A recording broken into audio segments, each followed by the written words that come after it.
Hola, ¿cómo andan? Ya vamos a dar comienzo a este nuevo taller. No sé si Mati estás por ahí para dar la bienvenida. Buenas y santas. Hola Mati, ¿Cómo va bien? ¿cómo andas? Era una fiesta. Bueno, ¿qué te parece, Anto, si empezamos a acomodarnos un poquito? Me parece perfecto, ya estamos con la capacidad máxima del Zoom. Bueno, como muchos entenderán que Zoom nos permite solamente 100 personas. Esto está un poco explotado y no quiero que nadie se quede sin la capacidad de empoderarse, ¿sí? De esta cuestión de empezar a leer este lenguaje tan complicado que se inventó para simplificarnos la vida, pero en realidad no se inventó para eso, ¿no? Entonces, la idea es que tenga la réplica en YouTube. Fíjense a todos los que se anotaron y que no llegaron a inscribirse vía Zoom o a que están en el Zoom y tienen que replicarlo en YouTube. ¿Sí? Cualquier cosa, vamos a poner el linkcito en el Telegram, o si no, también está ahora puesto en la historia de nuestro canal. Tratar de evitar engaños, pero qué lindo que lo primero que me tiran es eso, porque justamente nosotros no tenemos por qué saber absolutamente todo y ser especialistas, lectores de etiquetas. Simplemente estar empoderados, saber lo suficiente para tomar las mejores decisiones. Y a partir de ahí, en cierta forma, ni siquiera me gustaría la palabra defendernos. Me gustaría que, como consumidores, tener el derecho de decir, mira, me estás dando esto, yo en realidad necesito esto. Sería genial que si vos querés vender, porque la industria es hermosa, mientras venda cosas que a mí me sirvan. Cuando se imponen cosas que no sirven, no termina siendo lo beneficioso que yo espero. Entonces, de esta forma, empoderándonos nosotros, tenemos la capacidad de gestionar que las empresas inventen cosas que no sean simplemente redituables, sino que sean útiles para nosotros. Entonces, ¿qué es lo que vamos a partir de esto, de esta premisa, entender un poquito, ¿no? Quiero, si quieren, vamos a empezar con lo más importante, ¿no? Primero, bienvenidos. Va a estar Antonella, que es mi mano derecha, y va a estar Delphi también como mano derecha, cuidando a todos. El chat va a ser monitoreado por si necesitan alguna pregunta en particular, que no entiendan de lo que es el lenguaje técnico, que quizás se me escapa y en la efervescencia no me doy cuenta. Y después las preguntas van a ser al final, así no generamos una rotura del hilo conductual de todo este curso. Pero bueno, les agradezco de corazón que estén por acá, que quieran participar en este movimiento Marchetti Rules para generar este cambio de paradigma, empoderarnos nosotros, dejar de depender que los demás hagan las cosas bien, simplemente exigir que las cosas tienen que estar bien hechas. Punto. Necesitamos nuestra realidad. Y hablando de realidad, acá tenemos dos grandes, a Nietzsche y a Foucault, que nos dan una especie de paneo, una conciencia bastante clara de, primero, Nietzsche hablando sobre la realidad que constata la famosa verdad. ¿Cuándo dice que algo es verdad? ¿No? La verdad, en cierta forma, es un razonamiento que varias personas se ponen de acuerdo en un momento donde se constituye que es la mejor cosa que se adapta en el momento. Entonces, quizás la verdad en el siglo I antes de Cristo, la verdad era que la Tierra era plana. Y la verdad ahora, quizás, es que es redonda. Pero claro, se pusieron muchos de acuerdo que el razonamiento más lógico, claro, veían a lo largo y se caía el agua. Entonces, bueno, debe ser plano. Entonces, de esa construcción de que la verdad la vemos con los sentidos, y nuestros sentidos son limitados, no podemos decir que la verdad nuestra es la única. ¿Sí? Entonces, desde ese criterio, ya entender que nuestra actitud no es de prepotencia hacia la verdad del otro. Al contrario, es escucha a lo que te está tratando de inferir. Sumado a la famosa normalidad. Fíjense que Foucault entiende como la normalidad, como ese proceso que para una araña, la normalidad frente a una mosca, es muy distinta, ¿no? O sea, si están los dos, la araña y la mosca en una telaraña, la normalidad de la araña, creo que tiene otro sabor para la mosca. ¿Y qué quiere decir? Que la normalidad es la construcción de la mayoría de las personas que vamos a entender la media. La normalidad es la media. y la media es lo que construimos como sociedad, y a veces eso mismo es lo que genera, en cierta forma, unos bloques de poder invisibles, que ya no es un palacio si te portás mal, es justamente un control de tus pensamientos y de tus acciones, porque en algún punto vos salís de la media. Entonces, si vos tuviste un trabajo toda tu vida, no sé, 10 años trabajando, y tenés a todos tus amigos que trabajaron 10 años o más en una empresa, y vos decís, no, voy a largarme a trabajar solo. Opa, salís de la normalidad, salís de la media, salís del criterio de ese ambiente. Y eso genera entonces que todos los demás, por miedo, por gestión, por cualquier tipo de sensación, te digan, che, ¿estás seguro? ¿Tenés cuidado?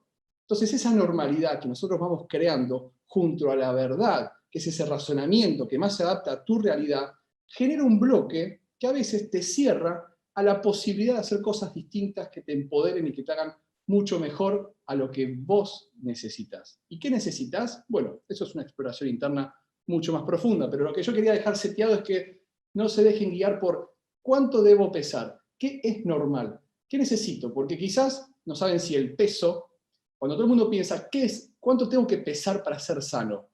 El peso está relacionado con las tablas norteamericanas de Estados Unidos. O sea, si vos querés que te vendan un seguro de vida, vas a ser normal. Pero realmente, ¿esa normalidad vos te sirve o quizás tenés otro proyecto? No sé, ser deportista o X porcentaje graso. Entonces, saliendo de este esquema, vamos al segundo, que también es muy divertido.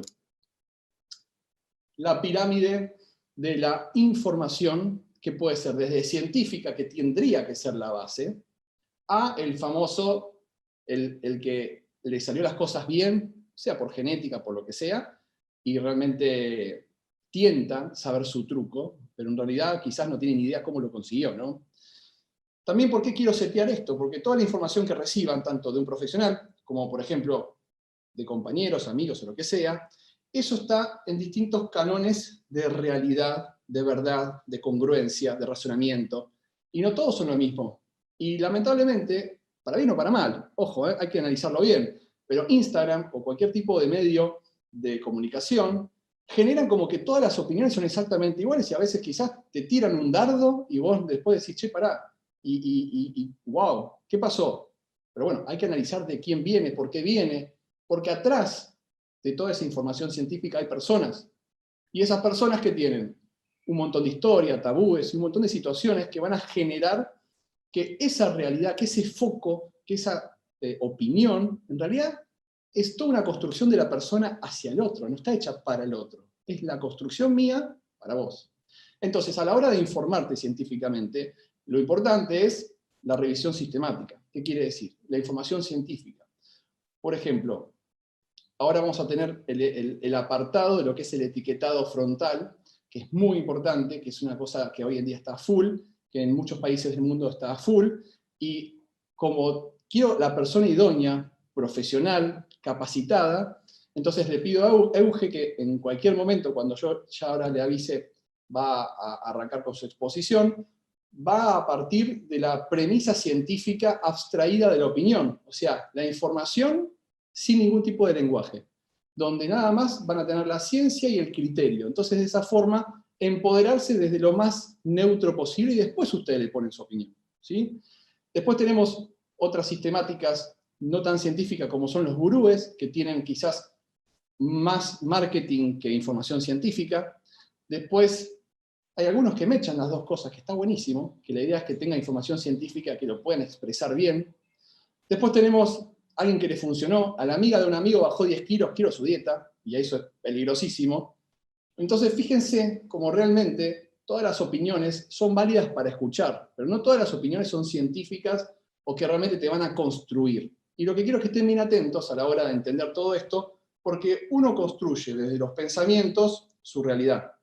Y esta realidad, más los pensamientos, más las opiniones de otros, acuérdense que somos seres sociales, y tenemos esa cuestión de insertarnos, esa cuestión de contagiarnos. Entonces, ojo al piojo con toda esa información, que en algún punto, si perdés tu norte, te estás perdiendo vos, por la construcción de otro, que quizás es muy influyente, que quizás te seduce, pero en realidad lo importante es que pares la pelota un poquito, que empiezas a entender qué es lo que construye para vos. Y para eso la actitud, y por eso Marchetti Russo insisto mucho, que en realidad no es reglas. Marchetti Russo es una actitud donde vos podés empoderarte y enfrentar todas las cuestiones tanto de la ciencia y las decisiones diarias que a vos te alimentan y que te hacen mejor. Seguimos divirtiéndonos. Hablemos un poco de la ciencia. ¿Se acuerdan que la pirámide, la base es la ciencia? Pero también la ciencia está gestionada por personas, y esas personas también tienen intereses. Esas personas quizás son científicos abocados, que también hasta pueden equivocarse, pero imagínense que una empresa pone tanta plata y digan que pasa esto, entonces utilizan la verdad y la modifican un poquito. Sin querer queriendo, hace 40, 50 años se decía que no podías consumir más de 3 huevos al día porque el colesterol te reventaba como un pochoclo. Y resulta que esto era un sesgo bastante común en ese momento porque la gente empezó a comer cereales y en algún punto, en ese momento, mejoró su calidad de vida. ¿Pero qué pasó? En realidad era una movida industrial donde los cereales, a través de una compañía muy importante, empezaron a gestionar una cadena de marketing y una onda saludable entre la composición de algo que no se estaba haciendo saludablemente. No es que era algo bueno y se hizo lo de los granos. Era algo que se estaba haciendo un poco mal y en los granos era un poquito bien. Pero ahora ya empezó a gestionarse y a traducirse y a seducirse, ¿no? Estos cereales con ultraprocesados, azúcares, colorantes, y ya se tergiversó absolutamente. Entonces, por ejemplo, hoy en día los científicos dicen que un huevo por día no te hace nada y es más, es genial para la salud. Y tengo deportistas entre 5 y 10 huevos que están perfectamente. Entonces, es entender que la comida real no hay que tenerle miedo, pero sí hay que tener un plan inteligente de por qué como ese huevo. ¿Por qué es sano? No, no. El huevo solo no es sano. Sano es si lo necesito. Entonces, está buenísimo entender que la ciencia también tiene ese espacio para que nosotros pensemos. Si no pensamos y decimos, lo dice la ciencia, termina siendo religión. Y en ese mismo momento es cuando uno después cae en sesgos donde quizás se hace fanático y un plan de alimentación es mejor que el otro, porque el otro... Y esas cuestiones nos achican la cabeza en el sentido de que no podemos entender el contexto que el ser humano es omnívoro, el ser humano se adapta, y el ser humano también tiene otras cosas más que lo biológico. También tiene lo cultural, lo político, lo social, y todos son parte de un ser humano completo. Y tenemos que ser lo más completo posible. Para cerrar un poquito, con esto entendemos que las verdades de hoy son las mentiras de mañana. Pero no mala onda, ¿eh? Esto lo decimos bien, como diciendo, bueno, fíjense que esto es lo que sostenemos, pero dentro de 20 años quizás vamos a sostener otra cosa mejorada o completamente lo contrario. Pero lo importante es actualizarse con información científica y tener la capacidad de entender que cuando algo no cierra, algo tiene que ser evolucionado y cambiado, tener la humildad de poder decir, no, che, nos equivocamos, esto así no va, y poder hacer el clic. Esto también, como en la ciencia, como en la vida misma, ¿no? O sea, ahora entrando un poquito más a los que nos aboca, ¿no? ¿Qué es esto de los alimentos? ¿Qué pasa cuando uno dice que es un alimento ultraprocesado y hoy en día está en tan boga? ¿Qué pasa con esta clasificación? ¿Cómo me doy cuenta? A mí me gusta un sistema que es el NOVA, que es de Sao Paulo, que quizás no es el oficial donde ustedes van a ver, por ejemplo, en Argentina, cómo se determina un ultraprocesado. Pero a mí me parece que en 4 pasos lo dice de forma muy fácil, como para que ustedes tengan una orientación. Y después también entender que el ultraprocesado, hay ultraprocesados que son nocivos para la salud, y hay ultraprocesados que son simplemente cuestiones de, no sé, de que dure más, o de situaciones en particulares donde hay que extraer un alimento en particular, y puede ser utilizable para la salud. Pero siempre el ultraprocesado, en algún punto, si está hecho hiperpalatable, durable y económico, ese te va a hacer bolsa, ¿sí? O sea, el concepto de ultraprocesado es esas 3, que sea rico, que no puedas dejar de querer comerlo, que quieras producirlo porque es barato y es rentable, o sea, algo barato y que te da guita, entonces la empresa lo quiere producir, y después durable, o sea, que dure un montón. Entonces, en ese concepto, es como que está tan de moda y dura mucho más, no sé, una barrita de cereal en la alacena a una canasta de frutas, ¿no? Entonces uno no se da cuenta, pero en realidad se llena la casa de ultraprocesados y en definitiva quizás tiene más aditivos de los que uno necesita tener para ser saludable. Y para eso vamos a empezar a ver las categorías. Cuando uno habla de un alimento mínimamente procesado, estamos hablando, por ejemplo, no sé, que a la fruta la cortan, la pican, le hacen lo mínimo, ¿no? Entonces, ahí es donde se gestiona este mínimo enrosque con lo que es los alimentos. Entonces, ese sería el grupo 1, para que vayan entendiendo y vayamos discerniendo. Entonces, el grupo 1, alimento con un poquito de modificación o sin modificación. Grupo 2 son ingredientes. Entonces, ahí sí hay un proceso donde se extrae y se purifica lo que es azúcar, lo que es jarabes, lo que es aceites, sal. Ahora, fíjense que, por ejemplo, ¿no? ¿Qué es el pan? Son 2 ingredientes, sal y harina, ¿sí? Entonces, a nivel composicional de calidad y cantidad de nutrientes en rango de alta concentración de energía y bajo nutriente, fíjense que acá ya en la categoría lo único que se usan es ingredientes. Y entonces al pan se le puede poner también una levadura y se hace un tipo de pan. Se hace con otras cosas, también se le pone aditivos. Bueno, por eso ni hablar, si le ponen bromato monosódico, todas estas cuestiones, Cari, ya está, es un ultraprocesado. Pero hablemos de lo más base, ¿no? Entonces, ¿qué es un alimento procesado? Es a un ingrediente que le suman, al del grupo 1, que es a un alimento, se le adiciona un ingrediente. Entonces ahí, un puré de frutas, unas papas fritas, entonces se hace una especie de menjunje de papa, se procesa, se sofrita, se pone sal, pero no le ponen aditivos. Se te hace así, como, miren qué natural que es esto, es con coco del Himalaya, pero es todo un procesado, es todo un industrializado. Entonces, eso es un procesado, pero claro, cuando nosotros decimos, bueno, ¿qué es un ultraprocesado y qué es lo que realmente afecta a la salud y lo que es complicado? Es cuando ya a ese alimento procesado se le agregan aditivos. Aditivos como, por ejemplo, aislado de soja, le ponen aceite hidrolizado, jarabe de alta fructosa, le ponen hiperpalatables, estabilizantes, le ponen sabores y texturas, ¿sí? Entonces, ahí se modifica en la conservación, en la estabilidad, en muchísimos patrones, y esos aditivos van generando esa distorsión tanto del sabor, de la textura, etc. Entonces, para que tengamos en claro, no es lo mismo comprarse una lata que tiene sal, arveja, y otra cosa que tenga sal, arveja y estabilizante, bromato monosódico para darle sabor, y ahí es cuando empieza a cambiar un poco el concepto de alimento real a un ultraprocesado. Pero me parece que esto es piola para que se entienda fácilmente y que el día de mañana cuando leamos en la góndola tengamos una definición simple y fácil de entender.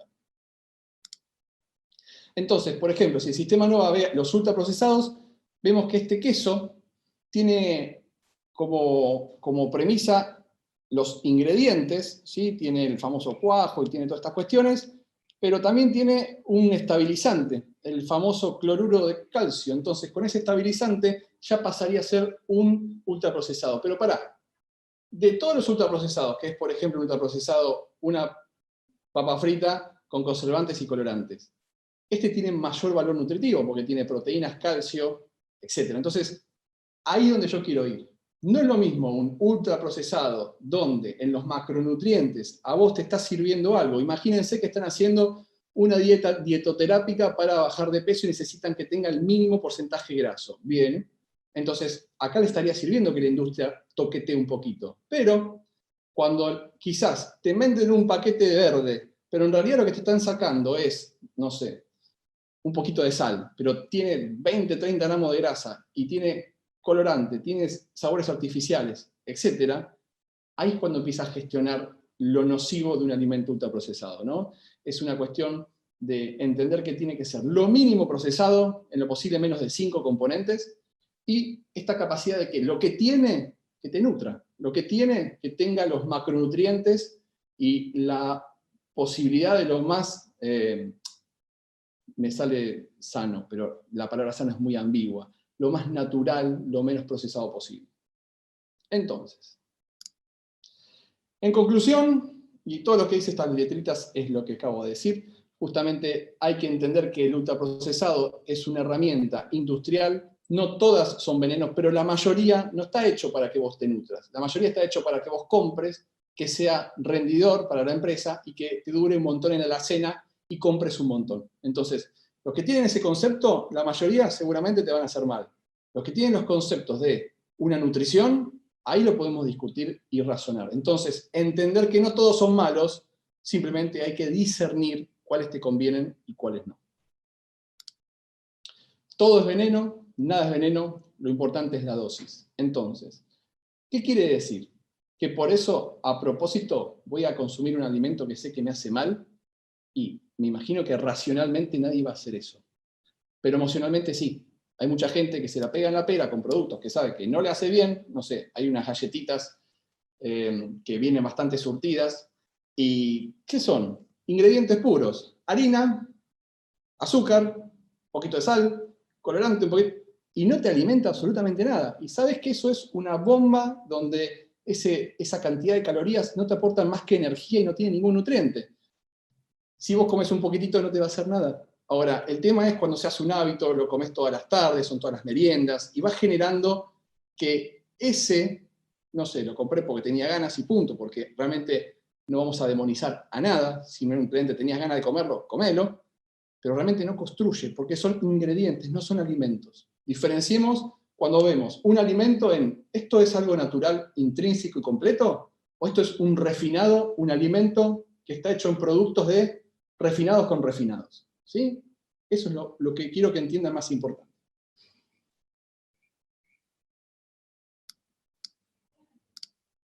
Ahora, Mati, está preguntando Emilce Santillán sobre lo que estabas diciendo. Buscar en ingredientes la base del alimento y qué más, pregunta. No sé si se entiende la pregunta. Es que en ingredientes, generalmente cuando ahora lo vamos a ver más adelante, uno busca los ingredientes, están puestos de mayor a menor. Entonces, cuando uno come un alimento natural, no tiene ingredientes, es lo natural. Es, por ejemplo, no sé, vos agarraste arvejas y el ingrediente es ese, es arvejas. Ahora, cuando vos comes un procesado, que está hecho, no sé, una milanesa de arvejas, vas a darte cuenta que tiene proporciones de distintos alimentos y distintos aditivos y distintos ingredientes. Entonces, si vos compraste una hamburguesa de arvejas y el primer ingrediente es pan rallado o harina, te están metiendo el perro, porque te dicen que es de arveja, pero en realidad el ingrediente principal es un refinado. Y eso te está sacando nutrientes. Entonces, cuando uno ve esos 5 componentes, que el primero sea lo que vos elegiste, porque si no sonaste. Eso sería un poco la idea. Perfecto, gracias. Genial. Así que bueno, con respecto al etiquetado frontal, justamente este tema que es tan genial y tan actual, que se está ahora discutiendo en Argentina y ya en Latinoamérica está funcionando muy bien, yo invité a Euge, que es una genia en la materia y es la que va a dar específicamente el contexto. ¿En qué contexto? ¿No? En la obesidad, que en el mundo el 52% de la población es obesa, pero no nutrida, es una obesidad desnutrida. Y toda esta cuestión, ¿no? Está bueno que nosotros tengamos una herramienta para poder empoderarnos y que tengamos una forma de lectura sobre la cuestión un poco más simplificada. Pero bueno, les dejo con la experta, que es Euge. Euge, ¿estás por ahí? Acá estoy. Bueno, Ahí, buenas tardes a todos. ahí para que te pongo el cosito. Sí. Bueno, mientras saludamos, buenas tardes a todos. Te quiero agradecer, Matías, por la invitación. Un placer. Bueno, en este caso, un poco como decía Matías, vamos a hacer un repaso de qué es el etiquetado frontal de alimentos, de dónde sale. Sobre todo acá en Argentina es un tema que se viene hablando un montón en diferentes medios, con un montón de información por todos lados, y vale la pena entender que este es un tema que ya viene siendo trabajado y desarrollado en América Latina desde el año más o menos 2011. Entonces, a modo de introducción, si querés puedes pasar la siguiente, entender un poco que el etiquetado frontal de alimentos lo que hace es poder brindar como herramienta, es una herramienta que es costo efectiva y la idea es poder brindarle al consumidor una información que esté simplificada, visible y de fácil entendimiento. Sobre todo porque muchas veces sucede que la tabla de información nutricional no todo el mundo sabe comprenderla, entonces el etiquetado frontal surge como una herramienta adicional a la tabla de información nutricional. Esencialmente nace como una política pública de prevención de enfermedades crónicas no transmisibles, obesidad, sobrepeso, hipertensión, diabetes, etc. Y esto surgió sobre todo en el año 2011, por primera vez la OPS emitió las recomendaciones para restringir la publicidad y el marketing dirigida a niños, y esa fue la primera vez que la OPS no hablaba directamente de etiquetado frontal, pero sí emitió unos perfiles nutricionales, un criterio para que ese tipo de productos no puedan ser dirigidos a niños. Y ya en el año 2016, la OPS emitió su perfil de nutrientes que está enfocado a poder utilizarse tanto para un etiquetado frontal de alimentos como para restringir publicidad o también para poder aplicar impuestos en cierto tipo de alimentos. Y quiero destacar esto porque la Organización Panamericana de la Salud, la OPS, es la oficina regional de la Organización Mundial de la Salud. Y trabajó mucho antes la oficina regional que la oficina mundial que está en Ginebra de la Organización Mundial de la Salud. Entonces, esto ya sentó un precedente de que América Latina iba a estar yendo un paso más adelante que otros países del mundo. Muchas veces nos pasa que nos ven de este lado del mundo como que a veces vamos un poco más lento, atrasados en ciertas cosas, y claramente en temas de etiquetado frontal de alimentos no fue el caso. Entonces, en términos generales podemos hablar de dos tipos de esquemas de etiquetado frontal de alimentos, unos que son basados en nutrientes y otros que son un resumen general. Hay un montón de otras definiciones, pero a mí esta me parece que es la más simple de explicar. El que es basado en nutrientes lo que hace es enfocarse en los nutrientes específicos, poner que algo es alto en azúcares, o también puede ser bajo o medio en algún otro nutriente. Es un poco más simple de entender, puede ser una forma más interpretativa, utilizando también algunos colores, o puede estar solamente que sea no interpretativo y que directamente brinde la información dura de los nutrientes que tienen. Y por otro lado tenemos aquellos esquemas de etiquetado frontal que son los que dan un resumen general del producto, otorgan un rating, un puntaje, que lo que se hace es a través de unos algoritmos, es una fórmula bastante complicada, se necesita saber toda la composición nutricional de los productos que se venden en el país. A raíz de eso se sacan unos criterios con unos perfiles nutricionales y se crea un algoritmo y de esta forma se le da un puntaje, un rating al producto para que figure en la parte frontal del envase. Pero también vale destacar que requiere tener un poco más de conocimiento para poder interpretarlo. Vamos a pasar a la siguiente si quieren. Un poco también lo que les decía, que en este caso América Latina fue pionera en todo lo que sea el desarrollo de regulaciones de etiquetado frontal de alimentos. En el año 2011, Chile fue el primer país del mundo que aprobó un esquema de etiquetado frontal de alimentos que se desprendió de un proyecto de ley, ¿sí?, que se discutió en el Congreso de Chile. Tardó bastantes años en poder reglamentarse porque dado que no había otras experiencias con las que se pudiera comparar una regulación semejante.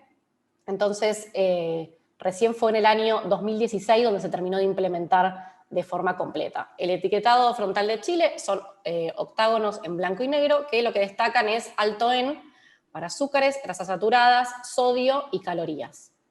Y tuvieron 3 fases de perfiles de nutrientes para poder también darle tiempo a la industria que se adapte, y ya la última fase final ya está totalmente implementada, así que ya están en la etapa final de sus perfiles nutricionales. Después fue en el año 2013, yo siempre hago una aclaración acá de que hubo una ola en el Océano Pacífico, ¿sí? Arrancó en Chile y en el 2013 fueron Ecuador y Perú, que aprobaron también sus propios esquemas de etiquetado frontal de alimentos. En el caso de Perú también se desprendió como un proyecto de ley, ¿sí? Y es un esquema prácticamente similar al de Chile, porque también menciona alto en, con unos octágonos blancos y negros, para azúcares, grasas saturadas, sodio, y en este caso no menciona calorías, sino que menciona una advertencia para la presencia de grasas trans. Vale destacar también que ellos también aprobaron 2 tipos de perfiles de nutrientes que son en 2 fases diferentes. La primera fase es la que están todavía en este momento, hasta marzo del 2022, cuando se implemente la segunda fase. Al término de esa segunda fase, que va a ser la última en Perú, los perfiles de nutrientes van a ser iguales a los de Chile. Pero no significa que es exactamente todo igual, porque el esquema, si bien es prácticamente igual, tiene ciertas cuestiones de formato diferentes. Y en el caso de Chile, por ejemplo, se destacan calorías, y en el caso de Perú no, y mencionan el tema de las grasas saturadas. Y ese mismo año, como les decía, también se aprobó en Ecuador. En este caso fue una propuesta que salió propia de la Autoridad Sanitaria de Ecuador, que es el ARCSA, que sería como la ANMAT acá en Argentina. Entonces, de esta forma se aprobó un esquema que utiliza los colores del semáforo y destaca alto, medio y bajo para azúcares, grasas totales y sodio. ¿Qué sucede? Muchas veces se pueden ver productos que pueden ser altos en azúcares, pero bajos en sodio, ¿sí?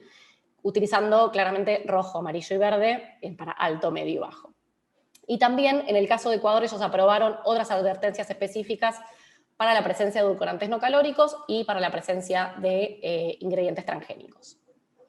Y luego fue Bolivia, en el año 2015, que a través de una ley aprobada por el Congreso, aprobó un sistema que sería prácticamente similar al de Ecuador, con unos perfiles nutricionales diferentes, sin embargo nunca lograron reglamentarla. Esto muchas veces es importante entender que hay que conocer cómo es el proceso para crear una ley en todos los países, que todos tenemos procesos diferentes, porque depende si uno tiene un Congreso formado por 2 cámaras o si es una asamblea de una cámara. Y muchas veces también la reglamentación puede demorarse, que es clarísimo el ejemplo de Bolivia, que todavía no pudieron tener una reglamentación, por ende no se pudo implementar. Y en el 2014, voy a hacer una mención diferente para México, porque en el caso de México ellos aprobaron en 2014 su esquema de etiquetado frontal de alimentos, que son unas llamadas pilas GDA, que es el Guidance Daily Amount, que es un sistema que se generó en Estados Unidos hace un montón de años, y aprobaron un sistema que era muy similar a ese, pero informando porcentaje de caloría que aporta cada nutriente. ¿Qué sucedió? Ni los propios nutricionistas mexicanos y un montón de gente con un montón de estudios podían claramente explicar cómo era ese sistema, las personas no lo entendieron, y luego de 3 años de haberlo implementado, se terminó de implementar en el 2016, y luego de 3 años, el año pasado, se decidió que se iba a cambiar este esquema por uno nuevo, que se aprobó este año en 2020 y ya se encuentra vigente a partir del mes pasado. Entonces ellos ahí cambiaron un esquema que estaba basado en nutrientes con la información cruda y ahora tienen un esquema de advertencias con la palabra exceso para calorías, sodio, grasas trans, azúcares y grasas saturadas y advertencias relacionadas a la cafeína y edulcorantes y su consumo en niños. Que este es el que habrán escuchado más porque es el que se está tratando un esquema similar, prácticamente igual, en el proyecto de ley que se está discutiendo acá en Argentina. Y ya luego en el 2018 fue Uruguay quien aprobó el esquema de etiquetado frontal de alimentos. En este caso también fue creado por el Ministerio de Salud con mucho apoyo de UNICEF y de la Organización Panamericana de la Salud. Eso es lo que también tienen un esquema de etiquetado frontal de advertencias que habla de exceso para azúcares, grasas saturadas, grasas totales y sodio, que primero se aprobó con un esquema de perfil de nutrientes prácticamente igualito al de la OPS con unas mínimas diferencias, pero para la reglamentación se comenzó a demorar mucho, entonces lo que terminó sucediendo es que la autoridad decidió cambiar esos perfiles nutricionales y también se demoró la entrada en vigencia para el año que viene. Todo esto también en el medio fue por una cuestión de cambio de gobierno que sucedió en Uruguay, y acá es donde también entró la discusión del tema que se está discutiendo en el bloque económico del Mercosur. ¿Qué pasó en el Mercosur? El Mercosur lleva años discutiendo modificar las reglas armonizadas que tenemos en el bloque del Mercosur. ¿Qué esto quiere decir? Activamente en este momento, Argentina, Brasil, Paraguay y Uruguay son los que forman parte del Mercosur y tienen armonizado, o sea que los 4 países tienen las mismas normas de etiquetado general y nutricional. Estas 2 normas se están revisando hace ya algunos años y se comenzó a trabajar en el desarrollo de un etiquetado frontal. Y lo que terminó sucediendo es que en el medio de estas discusiones, Brasil este año aprobó su propio esquema, que fue de un proyecto que sale de Anvisa, que es como si fuera la ANMAT en Brasil, que ellos lo que aprobaron es una lupa que va a destacar alto para azúcares agregados, grasas saturadas y sodio, a implementarse de acá a 2 años. Si querés podemos pasar a la próxima y ya voy cerrando porque seguro me pasé de tiempo. Acá para que tengan un poco más de visual de esquemas basados en nutrientes. Justamente la idea acá era mostrarle que a simple vista parecen todos iguales, pero tengan en cuenta que no todos los países tienen los mismos criterios. Muchas veces, bueno, en el caso, como decía, de Chile y de Perú se usa la palabra alto, pero no destacan exactamente los mismos nutrientes. Uruguay y México lo mismo, utilizan la palabra exceso, pero no están destacando exacto los mismos nutrientes, ni tienen los mismos perfiles nutricionales. Vamos a pasar a la siguiente. Son los esquemas que están basados en nutrientes, pero que no son con los octágonos. En el caso del que se aprobó recientemente en Brasil, el que les mencionaba de Ecuador, que utiliza los colores de semáforo. El que figura ahí abajo es el antiguo que tenían en México hasta hace unos meses, cuando ya se comenzó a implementar el nuevo esquema de etiquetado frontal. Vamos a pasar a la siguiente. Después, como les decía, teníamos aquellos esquemas que son de resumen general. En este caso traje 2 ejemplos, porque en América Latina no tenemos ninguno similar, y traje el ejemplo de Europa, de Australia y Nueva Zelanda. ¿Qué es lo que sucede? En América Latina, todos los esquemas de etiquetado frontal que se aprobaron son obligatorios. Y en el caso de Europa y de Australia y Nueva Zelanda todavía son voluntarios. Esto quiere decir que solo aquellas industrias que deseen lo pueden utilizar. Sin embargo, me van a decir, bueno, entonces nadie lo usa. No, doy fe que todas las empresas lo están utilizando porque nadie quiere ser visto como el que no lo está utilizando. En el caso de Europa lo implementaron algunos países, otros no todavía, y Australia y Nueva Zelanda que tienen armonizada su regulación y otorgan a través de unas estrellitas un rating a cada producto. Podemos pasar a la siguiente, así ya les voy más cerrando. Y entonces, ¿qué podemos esperar que suceda? ¿Sí? En el caso de Colombia tuvieron una propuesta que se desprendió del Ministerio de Salud este año para destacar alto en para sal, azúcares añadidos, grasas saturadas.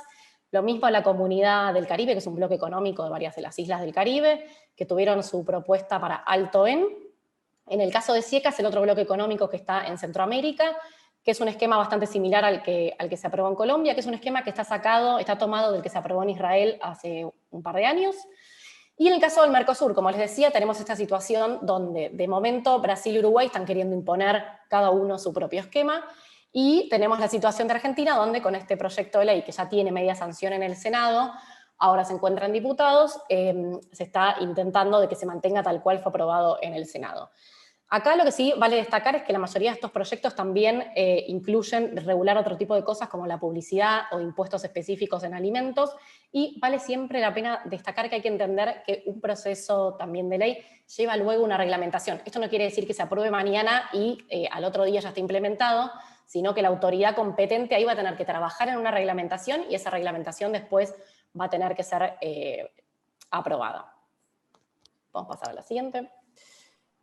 Entonces acá rápidamente ciertas consideraciones para que tengan en cuenta a la hora de pensar un etiquetado frontal de alimentos. Que algo sea alto en azúcares en un país no significa que en otro país sea exactamente igual. Esto sobre todo para los que viven en ciudades fronterizas. Por ejemplo, en el caso de Brasil y Uruguay en algún momento van a tener esta solapa de que en algunos casos los criterios, al ser diferentes, puede que un producto sea alto en azúcares en Uruguay y no lo sea en Brasil. Tener en cuenta que algunos productos azúcares totales, otros informan azúcares añadidos. Esta es una gran diferencia y la principal problemática que tenemos varios de los países latinos es tener un método de detección y cálculo, así que no es exactamente igual medir azúcares totales que medir azúcares añadidos. Y algo que se ha visto en los países donde esto ya se aprobó y ya se implementó y ya lleva varios años en funcionamiento es ver que realmente esté modificando un patrón de compra, que no quiere decir que eso influya directamente en el impacto en la obesidad. ¿Sí? La obesidad es una enfermedad que es multifactorial, entonces no depende que solamente leamos bien una etiqueta y estemos informados como consumidores, sino que depende de un montón de otras medidas que tienen que estar en conjunto, sobre todo la educación alimentaria. Y como les decía, esto, lo más importante es esto, en mi opinión, poder tener un monitoreo de impacto de que realmente sea así. De momento el único país que hizo un monitoreo específico fue Chile. Ellos lo que sí midieron fue patrones de compra. De momento no llegaron todavía a medir el impacto que tuvo en la obesidad en el país, sino solamente lo que se midió fue patrones de compra. En el caso de México también ya llevan varios estudios, pero en este momento son todos relacionados a factores de compra. Y me excedí un montón, ya pido 1000 disculpas. Podría hablar un montón de tiempo de este tema, pero bueno, la idea era traerles como el punto de vista regulatorio, qué es lo que está aprobado, y qué es con lo que tienen que cumplir las industrias para poder respetar la regulación de cada país. Pero bueno, muchísimas gracias, Euge, porque realmente necesitamos ese criterio científico que por más es medio seco, ¿no? Pero bien expresado, y después pueden agarrar el video y lo pueden repasar un poquito, es entender que esta información es la que, en cierto punto, porque es más complicada de masticar, no estamos tan duchos y no es tan cotidiano, pero en realidad es lo que a nosotros nos empodera para después tomar mejores decisiones. Bueno, entonces, vamos a lo nuestro. Después de esta hermosa revisión, entendiendo todo esto que era tan complejo, a mí me parece que lo más importante es entender qué va a pasar en Argentina con esto, ¿no? Entonces, desde mi opinión, fíjense que pondríamos a un queso, que es que es el que se usa generalmente, por ejemplo, en fitness, que tiene bajo en grasa y un porcentaje de graso muy copado, perdón, un porcentaje proteico muy copado como para hacer esa implementación de más proteínas. En este caso estaría alto en sodio, pero esos 200 miligramos de sodio cada 30 gramos, que es la porción, acuérdense que uno consume más o menos 2 gramos por día, pero ¿qué pasa si estoy haciendo la alimentación keto? ¿Termina siendo alto en sodio para mí, o ya que la alimentación keto necesita más cantidad de sodio, yo voy a estar entendiendo que, bueno, si consumo este queso, quizás no le pongo tanta sal extra a mi alimentación y lo consumo con los alimentos mismos, ¿no? Entonces, es entender, por eso que yo quiero que nosotros entendamos qué es la información que se va a ofrecer y después esa información traducirla a nuestros deseos. Entonces, después vemos que el otro queso, bueno, es alto en grasas. Genial. Si hago la keto, yo consumo grasas como fuente de energía. Entonces no intrínsecamente es algo malo. Simplemente es información que quizás es más resumida y es más fácil de explorar, en vez de darlo vuelta y ver todo chiquitito, y después entender cuál es lo que yo necesito, ¿no? Entonces de esa forma ser más asertivos y más despiertos a la hora de elegir. Pero para ser más despierto todavía, vamos no a lo frontal, vamos a la parte de atrás, que por ahora en Argentina bastante tiempo vamos a tener que estar pendientes de qué quiere decir, qué me quiere decir la etiqueta atrás de la tabla nutricional. Primero principal, necesitamos que tenga sí o sí la denominación del alimento. ¿Qué es ese alimento? Muchos, y lo vamos a ver más adelante, a veces dice que es leche, otros dicen que son como bebida láctea, ¿no? Entonces, no es leche, es un ultraprocesado a partir de la leche. Después tiene que tener la lista de ingredientes y el rótulo nutricional. Con esos tres ya vamos a identificar fuertemente si ese alimento nos conviene o no nos conviene. Después vienen todas las otras cosas que son más a nivel industria y conceptos, ¿no? Entonces, cuando damos vuelta al producto, si tienen el ejercicio, agarren en su casa algún producto que tengan en la heladera, y fíjense que en la información nutricional lo primero que tienen que ver es qué pasa en qué cantidad. O sea, lo que te van a dar la información va a representar en una porción, que en algunos son tan caraduras que te van a poner, no sé, medio alfajor. Entonces vos lo vas a mirar y decir, dale, no me como medio alfajor, ¿qué pasa? Pero bueno, en su composición nutricional te van a decir que tienen 100 calorías. Entonces vos lo vas a ver y decir, che, qué pocas calorías que tiene esto. Pero en realidad te están poniendo una porción que es irreal. Yo siempre cuento una anécdota, que hay un helado muy rico de un dulce de leche pampeano, muy rico, que decía 8 porciones por pote. El pote era de 200, 400 gramos, una cosa así. O sea, eran, no sé, 8 cucharadas. Una vergüenza. O sea, no voy a andar repartiendo en 8 eso para que sea la composición que yo voy a ofrecer como porción a mis invitados o a mí mismo, ¿no? Entonces, de esa forma se manipula un poquito ese concepto y está bueno que estén avispados y que todos lo traduzcan a porcentajes, ¿no? Si es la porción cada 30 gramos, bueno, lo multiplicas por 3 y que sea cada 100 gramos de producto, que es un porcentaje cada 100 gramos de producto. Después, el valor energético, que hasta ahí es importante, porque no es todo lo importante la caloría, porque la caloría puede ser una caloría adecuada de alimentos inadecuados, o sea, de ingredientes o de nutrientes que realmente te perjudiquen. O sea, que tenga 100 calorías, pero que son 25 gramos de azúcar, tampoco está bueno. O sea, termina siendo todo azúcar, por más que sean pocas calorías. Y lo que es carbohidrato, grasas, bueno, ya que estamos, mencionamos que el 16 de diciembre vamos a hacer un curso justamente, el Matías Marchetti ABC, a la Marchetti Rules, y vamos a enfocar todo lo que es la alimentación bien primal, de todo lo que uno necesita de base saber para una alimentación inteligente. Pero si tienen alguna duda, me mandan un mensajito por Instagram y yo les cuento entonces a qué llaman proteína, qué es un carbohidrato, y no hay ningún problema, se lo traduzco. Pero realmente hay que saber eso para después entender lo que dice la tabla nutricional, porque es genial que ya de por sí se considere que vos tenés que saber qué es un carbohidrato. Y mucha gente dice carbohidrato y ve, no sé, una media luna. Y carbohidrato quizás también es una lechuga. Y es muy distinto la relación hormonal y el perjuicio o beneficio para la salud que te puede hacer un vegetal a un ultraprocesado. Entonces, ojo al piojo, y esto está bueno identificarlo. Y cuando uno habla de carbohidratos, cuando lo hacen en una tabla nutricional, ahí ya se habla de lo que es macronutrientes, ya está hablando de nutrientes en específicos, qué cantidad de almidones, qué cantidad de azúcares, en la cantidad de proteínas, las grasas, divididas en saturadas, trans, en lo posible que no tenga trans, mejor, y el sodio, ¿no?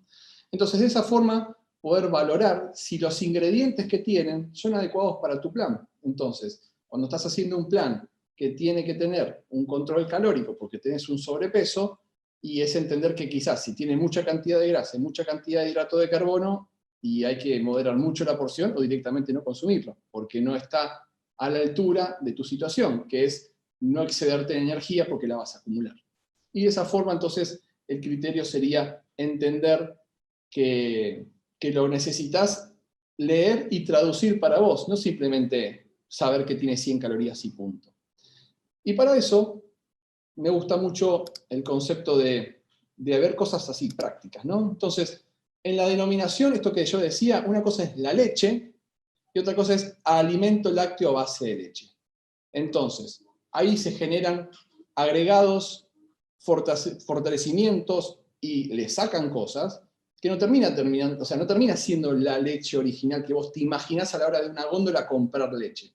A veces son con sustitutos, con menos proteína. Había una que decía fácil digestión y era una risa porque la fácil digestión es que no tenía nada de proteínas, era pura azúcar. Entonces, claro, te caía divina porque no tenía nada de proteína, nada de grasa, era un poco de azúcar. Y era poca digestión, pero para poco nutriente también. Entonces, es cuestionar un poco de por qué, para qué.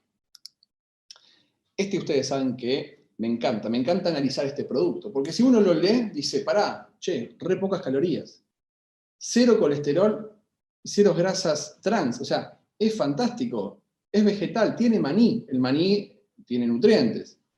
Y aparte la porción justa, o sea, es lo que te está recomendando, vaya a saber quién. Entonces, después uno analiza y dice, bueno, pará, hablemos de calorías. Tiene 100 calorías, che, re pocas calorías. Tiene hidrato de carbono, 18. Bueno, pero no sé, tiene hidrato de carbono. No es tanto tampoco 18. Ahora, ¿qué pasa? Cuando uno empieza a entender y a armonizar con este concepto de lo que es un ultraprocesado, un procesado o un alimento real, vamos a entender que esto es un comestible, no es un alimento real. ¿Y a partir de qué? Y ahí vemos los ingredientes. Y acá viene la luz.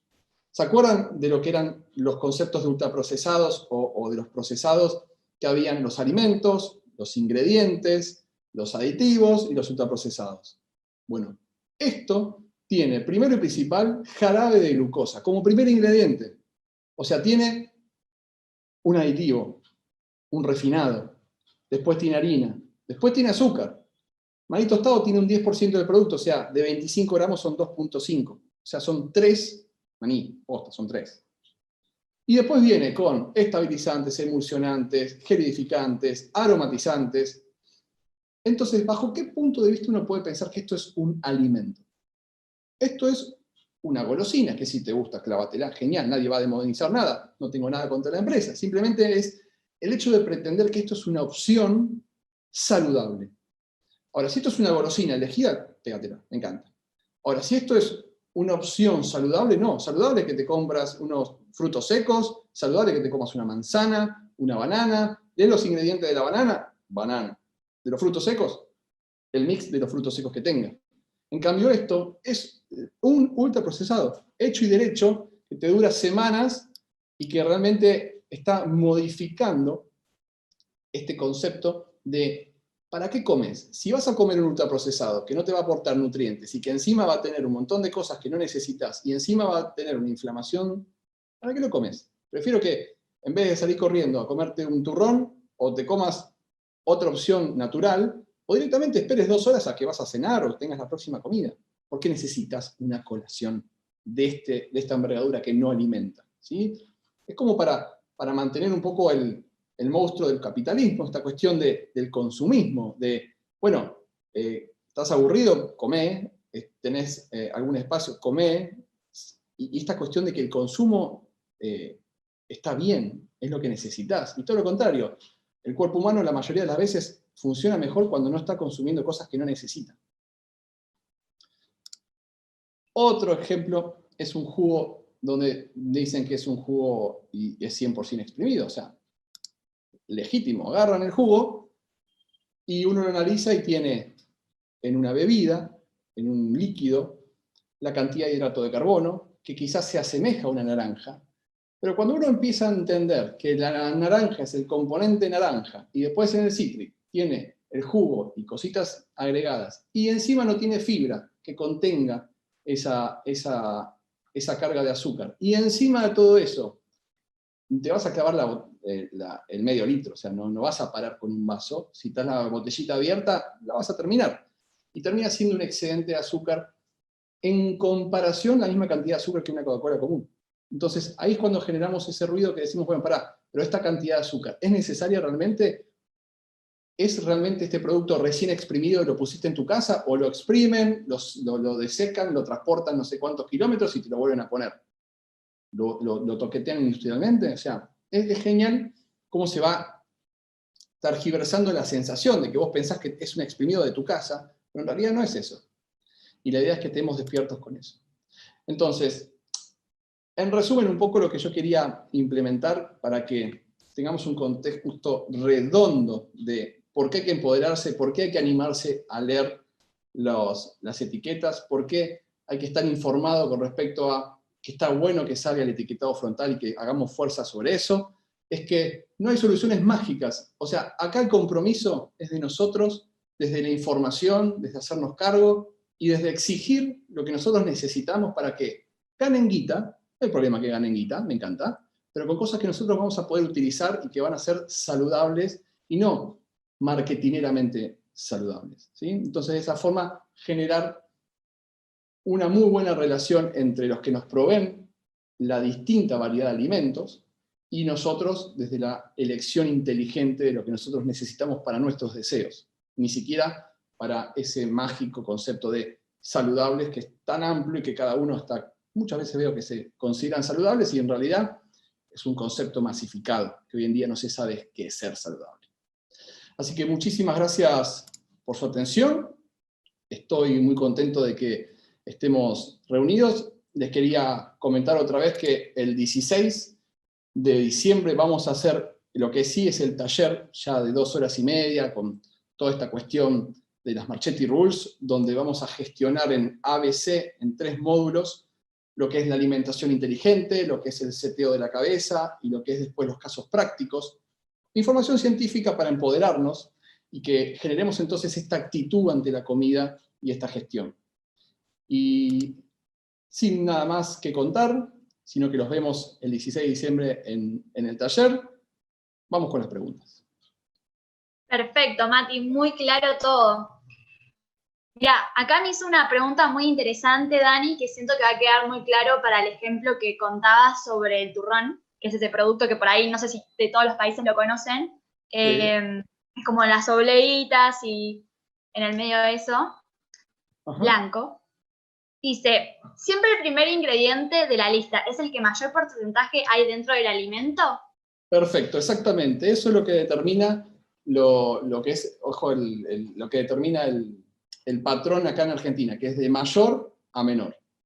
Entonces, cuando vos ves el concepto ahí, aparece el primero como el que mayor proporción y más cantidad tiene. Perfecto. Después, acá, Gabriela Montaña acaba de preguntar si podías explicar la diferencia entre azúcar total y azúcar agregada de un producto. Otra vez, ¿cómo es? Si podés explicar lo que es la diferencia entre lo que es el azúcar total y el azúcar agregada. Es que el azúcar total y el azúcar agregada quizás es entender que el producto tiene distintos tipos de composición, el azúcar intrínseca, la que tiene ya el alimento, por ejemplo, la leche tiene la lactosa, y después el agregado de azúcar, por ejemplo, no sé, una chocolatada va a tener más cantidad de azúcar agregada. Entonces, el azúcar agregada viene a partir de que le ponen por encima de lo que ya tiene el alimento. Perfecto. Y después hay una pregunta desde YouTube de Natalia Torres que dice, además de todos los agregados en los ultraprocesados, ¿qué pasa con los agrotóxicos y cuánta cantidad consumimos en los alimentos que consideramos sanos y qué impacto tienen en nuestra salud? Buenísima pregunta. Cada país tiene su distinta distribución y manejo de lo que son los agrotóxicos. Hay países que están muy industrializados y tienen una gran cantidad, otros países que no son tan complicados. Pero bueno, la tendencia, para mal, es que se busca eficiencia a la hora de generar alimentos y eso hace que el límite ético se empiece a hacer cada vez más delgado y que se empiecen a promulgar leyes y hasta quizás no hay información científica suficiente para saber si afecta a la salud y sale hasta que dicen, che, no, pará, sí, jode la salud, y ahí se tiene que suspender. Entonces realmente es un drama, es un problema ético muy fuerte que se está dando hoy en día entre esta asociación de la salud, de la comida orgánica y de los alimentos que están modificados en una forma u otra desde la ciencia para potenciarlos económicamente. Perfecto. Después, Tiago López pregunta si las grasas saturadas del coco son de buen valor biológico. Las grasas saturadas del coco son grasas saturadas, o sea, el valor biológico en las grasas saturadas no diría que es mejor la del coco que la de la manteca. El tema es que, bueno, quizás acordate que el coco, al ser vegetal, no tiene colesterol, pero uno, cuando habla de la grasa saturada, va a poner en la misma bolsa los dos. Ahora, quizás, nutricionalmente, si comes el coco alimento, en vez de un refinado, un aceite de coco, quizás tengas más nutrientes. Entonces, ahí hay que distinguir mucho lo que es el alimento en sí y el refinado de. ¿Sí? Esa es la gran propuesta, que coman alimentos y no simplemente refinados. Perfecto. Después, Julieta Vega pregunta, me gustaría saber los porcentajes de sodio, azúcar de cada nutriente y cada 100 gramos que tiene un alimento para saber cuándo son altos en, o sea, para saber cuándo llevarían la etiqueta del etiquetado frontal. Después, Agustina Codarini pregunta, a decir que los alimentos son lights en los paquetes, ¿siguen engañando o no? O sea, ¿cuál es tu opinión con respecto a los alimentos light? A mí me parece que la opinión de engañar hoy en día no es del todo verdad, pero un poquito sí. O sea, cuando uno dice que algo es light, es que le sacan un 30% en alguna de las propiedades del producto. Entonces, si te sacan sodio un 30% y vos esperas que tenga en realidad 30% menos de calorías, de grasa o de carbohidratos, no es que fuiste engañado, simplemente que no aclaró que decía producto light modificado en sodio, y vos tenés que interpretar eso. Entonces, el tema es que vos vayas directo a lo light pensando que es mejor o que podés comer en igual o más cantidad que las comidas normal, entre comillas normal. Ese es un problema, el considerar el light como algo saludable. A veces lo light termina siendo más ultraprocesado y menos saludable que la comida original. Entonces, yo considero que no es que sea un engaño, pero sí lo que se hace es una manipulación de la información que en personas desapercibidas y en personas que están con la ilusión de poder consumir más cantidad de alimentos, como por ejemplo postrecitos y cosas así, y bueno, caen en esa trampa, en cierta forma, a pseudoconciencia. Perfecto, Mati, muchas gracias. Después, otra pregunta es de YouTube, de Juan Quirós. Él te pregunta con respecto a los tipos de azúcar escondida, ¿cómo los podés reconocer en un producto? Por ejemplo, Otra vez.